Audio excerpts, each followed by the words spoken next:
Mga kapuso, maulan po ang panahon ngayon sa ilang bahagi ng Visayas, pati na rin po sa Mindanao. Ayon sa Pag-asa, malalakas po ang ulan sa Northern Samar, Eastern Samar, Southern Leyte, Dinagat Island, pati na rin po sa Surigao del Norte. Epekto po yan ng shear line o yung salubungan ng malamig na amihan at ng mainit na easterlies. Ngayong umaga pa lang mga kapuso, ay light to moderate rains na po ang dapat namang pagandahan sa ilang bahagi ng Cagayan Valley Region, ng Quezon Province, Mimaropa Region, Bicol, Visayas, Caraga Region, Northern Mindanao. Base po itong lahat sa rainfall forecast ng Metro Weather. Maging alerto pa rin po ang mga taga-Eastern Visayas sa intense to torrential rains na maaaring magdulot ng baha o kaya naman ang landslide. Pagsapit ng hapon at gabi mga kapuso ay uulinin na rin ang ilang pampanag ng bansa kasama po dyan ang Metro Manila. Paalala po mga kapuso, stay safe and stay updated. Ako po si Anjo Pertiera.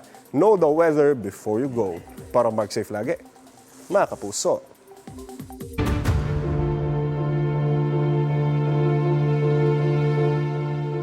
Tinuturong dahilan ng lalong pagbaha sa mga bayan ng Victoria at Nauhan sa Oriental Mindoro ang iba pang substandard umanong flood control projects na nadiskubre sa Barangay San Andres.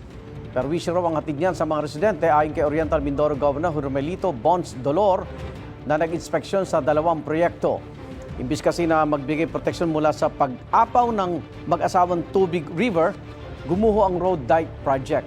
Ang proyekto ay nagkakalaga ng mahigit 400 milyong piso na gawa ng kontatistang New Big 4J. Ayon pa kay Dolor, hindi na nga raw sinunod ang plano, sira pa ang mga bahagi nito at maikli ang sheet piles ng sukatin.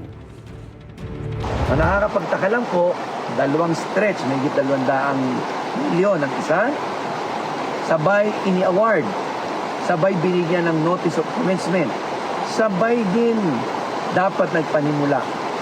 Pero dapat magkaibang kontratista dahil dalawang magkaibang proyekto, pero iisa po ang kontratista. Kabilang pagbuo ng Independent People's Commission sa priority bills ng Senado sa pagbabalik ng regular session ngayong linggo ayon kay Senate President Tito Soto. Lain ng panukala na bumuo ng komisyon na may kapangyarihang mag-imbestiga sa katiwalian at magsampa ng reklamo laban sa mga opisyal ng gobyerno. Bukod dito, prioridad din ang panukalang magpapabilis sa pagtatayo ng mga classroom, pati ang pagtayo ng Philippine Geriatric Center para sa mga nakatatanda at ang pag-amyenda sa party list system. Pinuna ni Senadora Amy Marcos ang palasyo matapos magkasakit ang kapatid niyang si Pangulong Bongbong Marcos.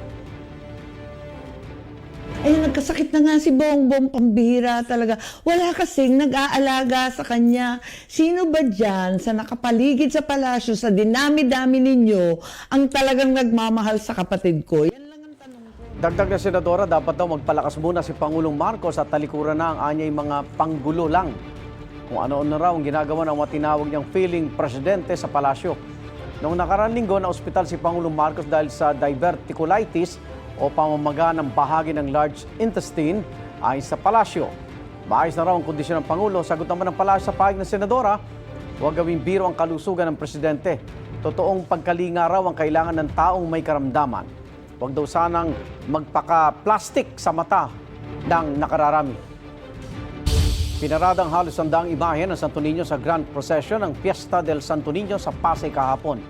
Tapos din ang pagdiriwang ang makukulay na street performances. May unang balita si Jamie Santos.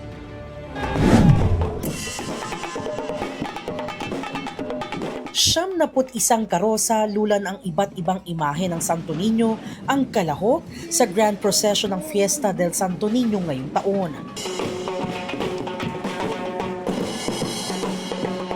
Puno ng kulay, musika at pananampalataya ang lungsod ng Pasay nitong linggo. Makikita ang buong Santo Niño na dinamitan ng magarbong kasuotan at pinalamutian ng naggagandahang bulaklak. Ilang pamilya ngang makikita rito ay mula pa sa ibang lungsod. Nakiisa, dala ang kanilang mga dekada-dekada ng mga puon ng Santo Niño. Isa nga sa nakausap ko ang pamilyang ito na mula sa Las Piñas. 30 taon nang ipinuprosesyon ang Santo Niño na mana pa mula sa kanilang lola. Sa lola pa po namin, ninuno pa. Gano'n na po katagal yun? Ay, matagal na, hindi lang 40 years. Ay, syempre, yun ang tradisyon po namin talaga. Mulat sa pool. Hanggang sa mga anak-anak namin ngayon, sama-sama sila. Ano ho ba ang ginawa ng Santo Niño sa inyong pamilya, kaya talaga namang yung tradisyon ay tuloy-tuloy. Siyempre, biyaya ng Panginoon sa amin, lakas ng katawan, lahat na all. Dahil sa tinupad na hiling, 38 years nang inaalagaan at ipinuprosesyon ni Mercy ang kanyang Santo Niño. Dating hirap magkaanak. Dahil sa panalangin kay Santo Niño, binayayaan daw siya ng anak. Hindi lang isa, kundi dalawa pa. Sa kanya ko hiniling yung anak ko. 14 years hindi ako nagkaanak. Siya lang ang, binahmiling ako sa kanya, yun, doon lang ako nagkaanak. Pinangako namin sa kanya, taon-taon ipaparada namin siya, bibigyan namin siya ng sariling ati-atihang karosa. Bukod sa prosesyon ng mga Santo Niño, mas pinakulay at pinasaya ang grand procession ng street performances. Ang bawat kalahok, todo indak, di alintana ang init ng panahon at ang haba ng lakarin. Ayon sa Pasay Public Information Office, tinatayang aabot sa 238,000 ang dumalo sa prosesyon bandang 5:20 ng hapon. Ito ang unang balita. Jamie Santos para sa GMA Integrated News. Gusto mo bang mauna sa mga balita?